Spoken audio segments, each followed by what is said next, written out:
Hello everyone, welcome in this tutorial. So in this video, I will teach you how you can transform a 2D logo company to 3D like this one. Okay, so let's go. Go in Blender, select File, Import. Something really important. So before you import your image vector graphics, you have to convert your PNG image or JPEG image and vector graphics. Okay, so I already did.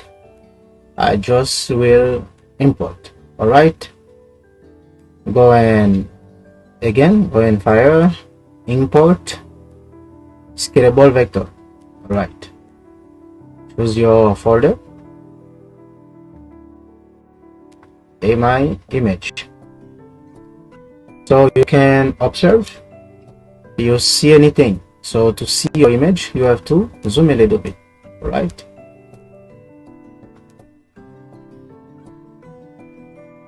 I will convert this object and mesh